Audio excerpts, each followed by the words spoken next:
Hello बच्चों, नमस्ते। कैसे हैं आप सभी? उम्मीद है शानदार होंगे, शानदार तरीके से अपनी पढ़ाई को कर रहे होंगे। बच्चों, मैं आपका भाई नीरज यादव स्वागत करता हूं आपके अपने परिवार तैयारी विद नीरज में। बच्चों, जैसा कि आप सभी जानते हैं कि वास्तविक संख्याएं पहला चैप्टर क्लास 10th का हम लोगों ने कंप्लीट कर लिया है। अब हम बात करेंगे सेकेंड चैप्टर की।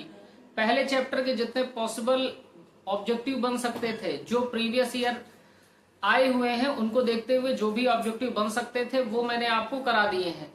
चैनल जो प्रीवियस वीडियो का लिंक रहेगा वो डिस्क्रिप्शन बॉक्स में रहेगा, वहां से आप प्रीवियस चैप्टर को देख सकते हैं। आज से हम लोग बहुपद को स्टार्ट करेंगे। बहुपद को पढ़ने से पहले कुछ चीजों की जानकारी हमें होनी चाहिए, जैसे चर क्या है, अचर क्या है, बीजीय व्यंजक क्या है। तो इन सब के विषय में सबसे पहले हम लोग पढ़ लेंगे। तो आइए हम लोग शुरू करते हैं चैप्टर को। सबसे पहले हम लोग पढ़ेंगे कि हमारा अचर क्या होता है और चर क्या होता है। अचर क्या होता है उस बात को समझिएगा। तो मैंने कहा ऐसे चिन्ह या ऐसी राशियां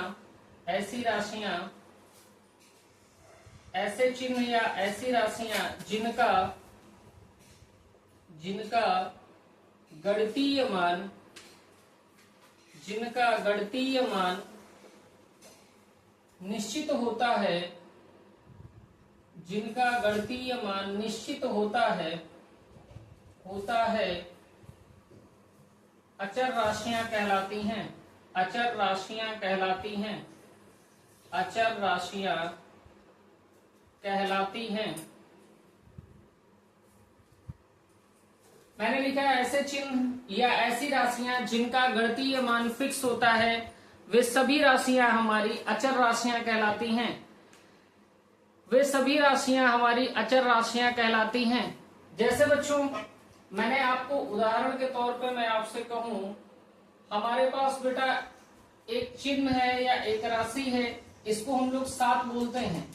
इस 7 का गणितीय मान हमारा कितना होगा? तो हम सभी कहेंगे इस 7 का गणितीय मान भी 7 होगा। जैसे यहाँ पे लिखा हो आपका 22/7, तो 22/7 एक प्रतीक भी है और इस 22/7 का मान हमेशा 22/7 रहेगा, यानी ये स्थिर है। अगर हम बात करें 8 की, तो 8 हमारा एक प्रतीक चिन्ह है। ये प्रतीक चिन्ह किसका है? तो कहेंगे 8 का। इसका गणितीय मान क्या होता है? तो हम कहेंगे 8, यानी इसका मान स्थिर है। बात अगर हम करें पाई की, तो पाई हमारा पाई ही रहता, पाई का मान हमारा 3.14 होता है, वही रहता है। तो ये भी हमारा क्या है? स्थिर है। तो हम कहेंगे ऐसे चिन्ह या प्रतीक जिनका मान सदैव स्थिर रहता है, एक सा रहता है या समान रहता है, वही हमारी क्या कहलाती हैं? अचर कहलाते हैं। यानी वे राशियां जिनका मान हो निश्चित, वे कहलाएंगे अचर। तो चर क्या होते बेटा? तो हम कहेंगे ऐसे चिन्ह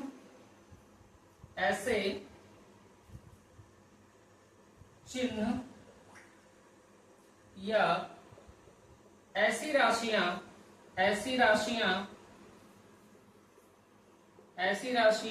जिनका गणितीय मान निश्चित नहीं होता है, उन्हें चर राशियां कहते हैं।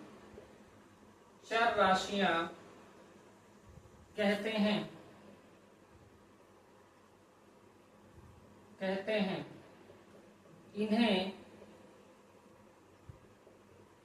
अंग्रेजी वर्णमाला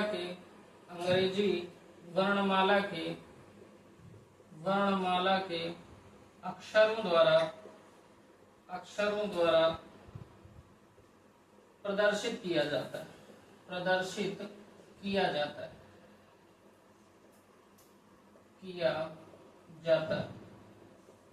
तो हम बच्चों कहेंगे हमारे जो चर होंगे वो चर क्या होंगे? तो आप कहेंगे ए होगा, बी होगा, सी होगा, डी होगा, ऐसे ही एक्स वाई जेड, ये सभी के सभी क्या होंगे? चर होंगे।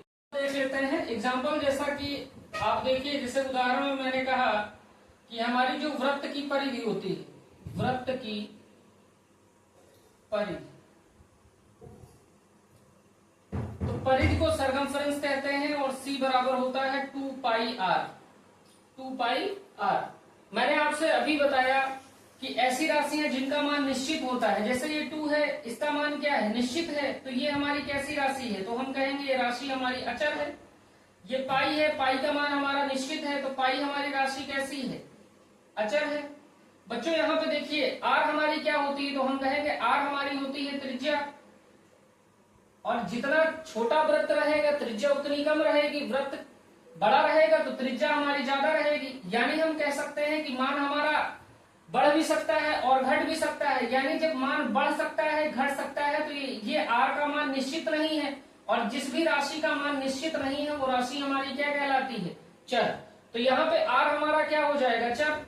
अगर बेटा आर के मान में परिवर्तन करोगे तो सी के मान में भी क्या होगा, परिवर्तन होगा, यानी चर भी सी भी हमारी कैसी राशि है, तो हम कहेंगे सी भी हमारी चर राशि है।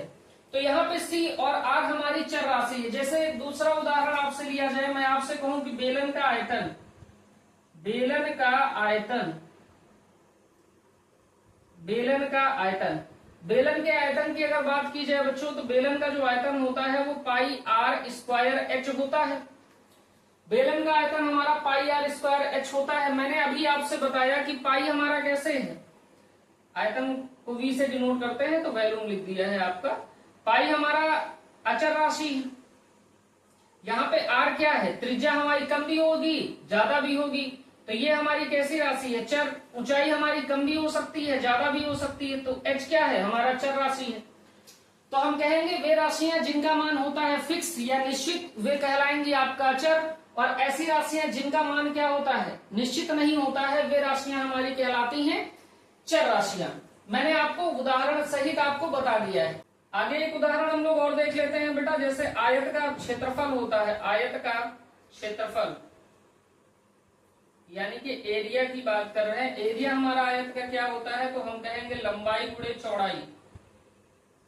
बेटा लंबाई को L से रिप्रेजेंट किया जाता है, चौड़ाई को B से रिप्रेजेंट किया जाता है। तो हमारा जो लंबाई रहेगा ये भी कैसी राशि है, चर राशि है, और जो हमारी चौड़ाई रहेगी वो भी कैसी राशि है, चर राशि।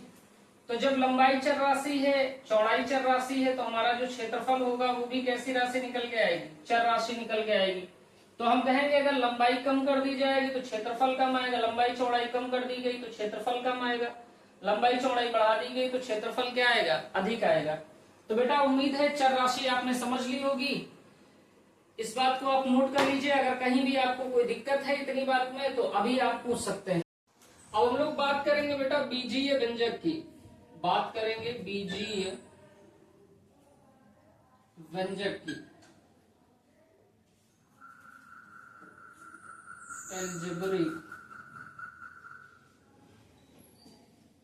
एक्सप्रेशंस। बीजीय व्यंजक, एल्जेब्रिक एक्सप्रेशन क्या होता है। बीजीय व्यंजक समझने का प्रयास करिए। जब चर तथा अचर राशियों को, जब चर तथा अचर राशियों को चार मूलभूत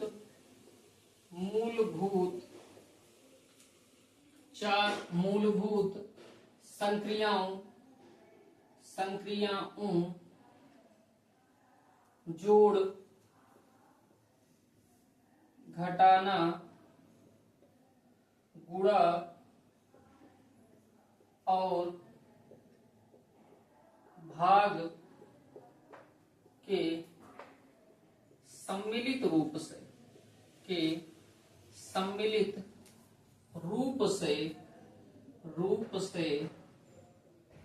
लिखा जाता है,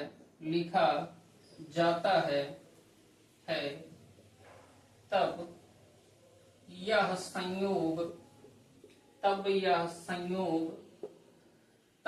संयोग बीजीय व्यंजक कहलाता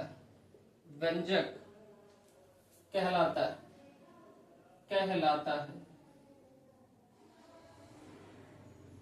मैंने आपसे कहा उदाहरण आप देखिए, उदाहरण से आपको सारी बात फटाफट समझ में आ जाएगी। उदाहरण मैंने लिख दिया आपसे, 3x³ + 2x² + 7x -5, 7x -5। मैंने आपसे कहा कि जब चर राशि अचर राशि को 4 मूलभूत संक्रियाओं, हम जानते हैं कि बीजगणित में हमारी 4 ही मूलभूत संक्रियाएं हैं, जोड़, घटाना, गुणा और भाग। मैंने कहा जोड़, घटाना, गुणा और भाग के सम्मिलित रूप से लिखा जाता है, तब यह संयोग बीजीय व्यंजक कहलाता है। मैंने क्या किया है बेटा, ये बेटा हमारी कैसी राशि है, तो आप कहेंगे सर ये हमारी अचर राशि है। ये बेटा कैसी राशि है, तो आप कहेंगे सर ये चर राशि है। तो बेटा 3 अचर राशि है, x³ चर राशि है, तो अचर और चर का मल्टीप्लाई किया गया है।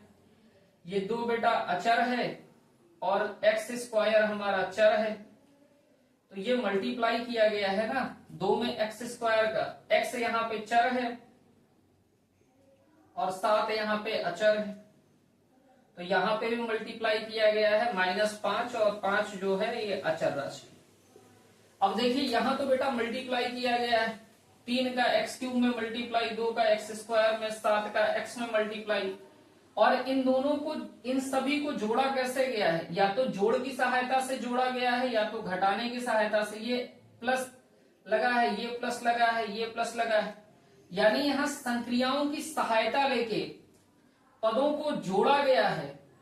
इसी एक्सप्रेशन को, ये जो पूरा एक्सप्रेशन आपको लिखा है, ये जो पूरा व्यंजक लिखा है, इसी व्यंजक को हम लोग क्या कहते हैं, बीजीय व्यंजक कहते हैं।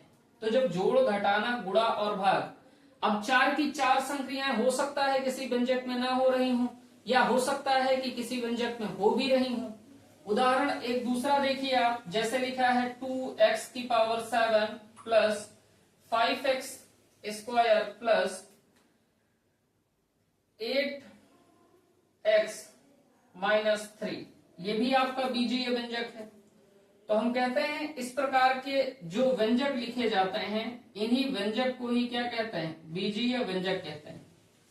तो अगर चर और अचर राशि को जोड़, घटाना, गुणा और भाग के रूप में संयुक्त किया गया है, फिर लिखा गया है, तो जो लिखा हुआ व्यंजक प्राप्त होता है, उसी व्यंजक को हम लोग बीजीय व्यंजक कहते हैं। और बेटा अब हम बहुपद की परिभाषा पढ़ने के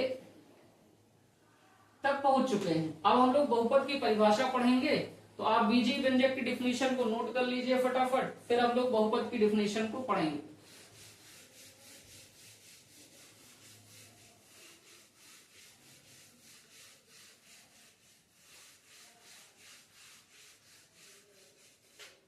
तो हेडिंग डालिएगा बच्चों, बहुपद पॉलिनोमियल। हेडिंग डालिएगा बहुपद पॉलिनोमियल।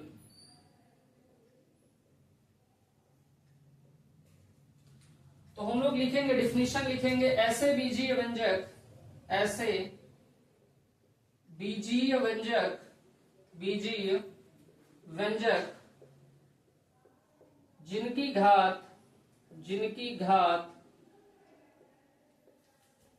घात पूर्ण संख्या हो, जिनकी घात पूर्ण संख्या हो, बहुपद कहलाते हैं, बहुपद कहलाते हैं, बहुपद कहलाते हैं। अब बेटा बीजीय व्यंजक क्या होता है, ये चीज मैंने आपको अभी जस्ट बताई। अभी एक बार पूर्ण संख्या की है, तो पूर्ण संख्या क्या होते, तो आप जानते हैं बेटा पूर्ण संख्या होते होल नंबर्स, और होल नंबर की स्टार्टिंग कहां से होती है, 0, 1, 2, 3 and so on infinite, and so on infinite. ठीक बात है। अब बेटा कभी कभी आपसे पूछा जाता, मैं उदाहरण दे रहा हूं और उसके साथ ये भी 2-4 बहुपद आपको दूंगा कि वो जो बहुपद जो बीजीय व्यंजक दे रखे हैं वो बहुपद हैं या नहीं, उस बात को भी चेक करने को आपको देता हूं। उदाहरण के लिए आप देखिए, जैसे बेटा एक बहुपद हमको दे रखा है 2x² प्लस 7x प्लस 3, एक बीजीय व्यंजक हमको दे रखा है। अब ये बीजीय व्यंजक बहुपद है या नहीं है हम चेक करेंगे। तो मैंने आपसे क्या कहा कि आपको सिर्फ इतनी बात देखनी है कि जो घात है बीजीय व्यंजक की वो पूर्ण संख्या है या नहीं। और पूर्ण संख्या क्या होती हैं, ऐसी संख्याएं जो 0 से प्रारंभ होती हैं, 0, 1, 2, 3, 4, इन्हीं को हम पूर्ण संख्या कहते हैं। अब यहाँ पे हमको देखना है यहाँ बेटा घात देखिए कितनी है, तो आप कहेंगे यहाँ घात 2 है, 2 पूर्ण संख्या है। यहाँ x की घात 1 है, ये भी पूर्ण संख्या है। तो हमें जो बीजीय व्यंजक दे रखा है वो बीजीय व्यंजक बहुपद है, बहुपद है। हमको क्या देख रहा है बच्चों कि हमारी घात पूर्ण संख्या होनी चाहिए। पूर्ण संख्या को छोड़कर अगर कुछ भी घात है तो वो फिर एल्जेब्रिक एक्सप्रेशन बीजीय व्यंजक बहुपद नहीं होगा। ये फर्स्ट बात हो गई। सेकंड बात देखिए, हमारे पास लिखा है 7x की power 7 plus 6x cube plus 7x square plus 2/3। अब हमें देखना है कि ये जो बीजीय व्यंजक दे रखा है ये बहुपद है या नहीं। बच्चों यहाँ देखिए पावर हमारी 7 है, यहाँ देखिए पावर हमारी 3 है, यहाँ देखिए पावर हमारी 2 है। तो पावर हमारी जो है, जो घात है वो पूर्ण संख्या है, और घात अगर पूर्ण संख्या है बच्चों तो ये बहुपद है। आगे देखिए बच्चों, तो मैंने लिखा आपसे कि x plus 1/x, x plus 1/x, इसको देख के आपको बताना है कि ये जो बहुपद ये जो बीजीय व्यंजक दे रखा है ये बहुपद है या नहीं। तो आप यहां से कह सकते हैं सर कि ये तो x लिखा हुआ है, इस x की पावर 1 है, ये भी सर x 1/x लिखा है, इसकी पावर भी 1 है, लेकिन इसको थोड़ा सा सॉल्व करते हैं तो x की पावर 1 हो गया, और इस 1/x को हम लोग लिख सकते हैं x की पावर -1। इसको हम लोग लिख सकते हैं x की पावर -1। मैंने आपसे क्या बताया कि घात हमारी क्या होनी चाहिए बेटा, पूर्ण संख्या होनी चाहिए। घात हमारी होनी चाहिए क्या, पूर्ण संख्या। बेटा एक तो हमारी पूर्ण संख्या है, लेकिन -1 हमारी पूर्ण संख्या नहीं है। जब -1 हमारी पूर्ण संख्या नहीं है तो हम कहेंगे बहुपद नहीं है, हम कहेंगे बहुपद नहीं है। बात आप लोग को समझ आ रही होगी, बहुत ही शानदार तरीके से बात आपको समझ आ रही है। आगे हम लोग बात कर सकते हैं बेटा, आगे हम लोग बात कर सकते हैं कि हमारे पास आगे लिखा हो √3x² प्लस 4x प्लस 7। इसको देखेंगे बेटा कि ये बहुपद है या नहीं। तो हम लोग यहाँ कहते हैं हमको तो देखनी है केवल पावर, पावर हमारी होनी चाहिए पूर्ण संख्या। अगर पूर्ण संख्या पावर है तो हम कहेंगे भैया जी हमारा बहुपद है, जो बीजीय व्यंजक दे रखा है वो बहुपद है, और अगर नहीं है तो हम कहेंगे बीजीय व्यंजक बहुपद नहीं। तो बच्चों यहाँ घात देखिए, यहाँ घात आपकी 2 है, यहाँ घात 1 है, और 2 भी पूर्ण संख्या है, 1 भी पूर्ण संख्या है, तो हम कहेंगे कि ये बहुपद है, हम कह देंगे कि ये बहुपद है। हमारे पास अगर बच्चों दे रखा है, हमारे पास दे रखा है x² plus 7x plus 1/x³, ये हमारे पास बीजीय व्यंजक दे रखा है। अब इस बीजीय व्यंजक को देख के हमको ये चीज बतानी है कि ये बीजीय व्यंजक बहुपद है या नहीं। तो हम कहेंगे भैया जी इसकी पावर 1/3, एक ये लिखा हुआ है 1/x की पावर 3, इसको हम लोग लिख सकते हैं x² plus 7x plus x की पावर -3। अब यहाँ पे तो 2 मिल रहा है, यहाँ पे घात 1 मिल रही है, लेकिन यहाँ पे घात -3 मिल रही है, और -3 हमारी पूर्ण संख्या नहीं। और जब भी घात पूर्ण संख्या ना हो तो फिर बहुपद नहीं होगा।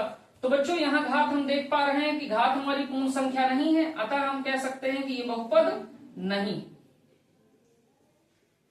तो बहुपद की परिभाषा साफ हो गई, यहां से क्लियर है आपको कि बहुपद क्या होता है। तो हम कहेंगे ऐसे बीजीय व्यंजक जिनकी घात पूर्ण संख्या होती है वो क्या कहलाते हैं, बहुपद कहलाते हैं। तो बच्चों यहां तक की बात आप नोट कर लीजिए फटाफट, यहां तक की बात आप नोट कर लीजिए।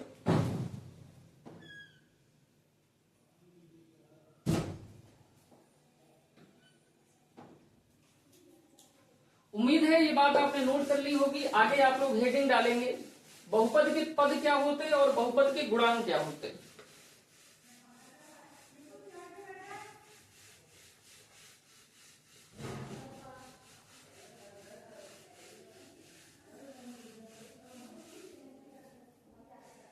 हेडिंग डालेंगे बहुपद के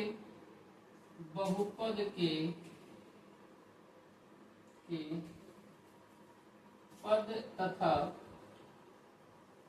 गुणांक लिखेंगे टर्म्स एंड कोफिशिएंट ऑफ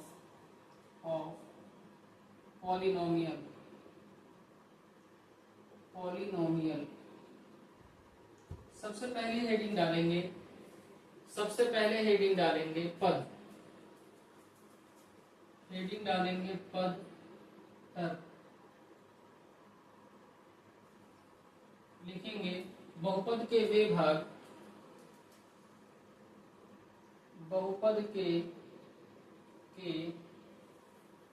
भाग जो प्लस या माइनस चिन्ह के द्वारा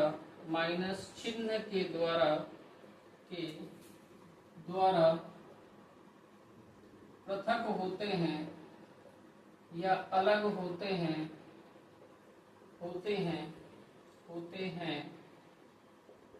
पद कहलाते हैं। बहुपद के वे भाग जो धन या ऋण चिन्ह के द्वारा अलग होते हैं, पृथक होते हैं, पद कहलाते हैं। जैसे अगर मैं बात करूं आपसे कि उदाहरण हमारे पास दे रखा है 2x² + 7x + 3, ये दे रखा है। अब बेटा यहाँ पे बात करें तो ये हमारा प्लस का साइन लगा हुआ है और ये हमारा प्लस का साइन लगा हुआ है, तो हमारे पास बच क्या रहा है, तो हम कहेंगे बेटा हमारे पास 2x² बच रहा है, हमारे पास 7x बच रहा है, हमारे पास 3 बच रहा है। ये जो 2x² है ये बेटा पद है, ये जो बच्चों 7x है ये पद है, ये जो 3 लिखा हुआ है ये क्या है, पद है। अगर मैं आपसे कहूं 7x³ + 3x² + 9x - 7, तो आप कहेंगे बच्चों यहाँ पे आपका प्लस जो दे रखा है, यहाँ माइनस दे रखा है, ये माइनस दे रखा है। तो आपने कहा कि बहुपद के वे भाग जो प्लस या माइनस चिन्ह के द्वारा पृथक होते हैं, अलग होते हैं, उन्हें आप कहते हैं पद। तो यहाँ पे 7x³ क्या है, आपका पद है। 3x² क्या है, आपका पद है। 9x क्या है, तो आपका पद है। 7 क्या है, आपका पद है। तो ये जो पद हो सकते हैं चर भी हो सकते हैं और अचर भी हो सकते हैं। जैसे आपका दिया है 7x + 2, यहाँ पे कितने पद हैं, तो आप कहेंगे यहाँ पे 2 पद हैं, एक पद आपका 7x है और एक पद आपका 2 है। अगर मैं कहूँ 9x² + 3x + 2 में कितने पद हैं, तो आप कहेंगे एक पद 9x² हो गया, एक 3x हो गया, एक 2 हो गया। अगर मैं आपसे कहूँ 9/2x³ + 32x² + 7x + 9, इसमें पद कितने हैं, तो आप कहेंगे सर एक पद, 2 पद, 3 पद, 4 पद। तो आप कहेंगे प्लस या माइनस चिन्ह को साइड करके आप देख लीजिए कि पद कितने हैं, 1, 2, 3 और 4। तो ये बेटा पद होंगे। अब हम बात करेंगे गुणांक की। अब हम बात करेंगे किसकी, गुणांक की। तो पद को आप पहले नोट कर लीजिए, पद को आप नोट कर लीजिए। अब बेटा हेडिंग डालेंगे आप गुणांक।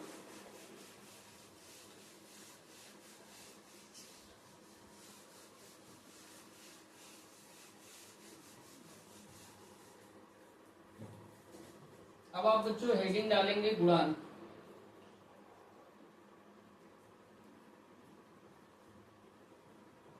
कोएफिशिएंट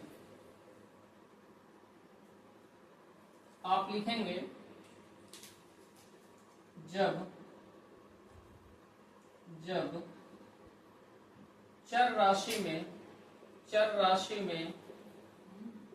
अचर राशि से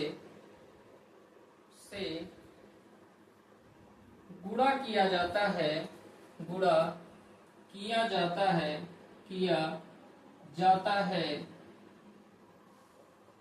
तब यह अचर राशि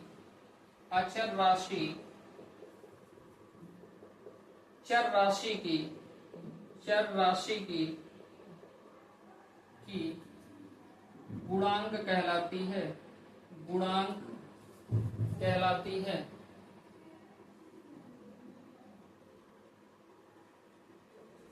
उदाहरण आप देखिए, उदाहरण स्वरूप आप ये कह सकते हैं, जैसे हमारे पास लिखा है 13x², हमारे पास लिखा है 13x²। 13x² की अगर आप बात करें तो बेटा 13 अचर राशि है और x² हमारी चर राशि है। तो ये x² का गुणांक बेटा, x² का गुणांक क्या कहलाएगा? तो आप कहेंगे सर 13 कहलाएगा। हमारे पास दे रखा है 17x, x बेटा चर राशि है, 17 क्या है? अचर राशि है। तो x का गुणांक हमारा जो कहलाएगा बेटा वो कहलाएगा 17। हमारे पास 3x दे रखा है, हमारा 3 क्या है? अचर राशि है, x क्या है? चर राशि है। तो x का गुणांक क्या कहलाएगा? x का गुणांक हमारा कहलाएगा बच्चों 3।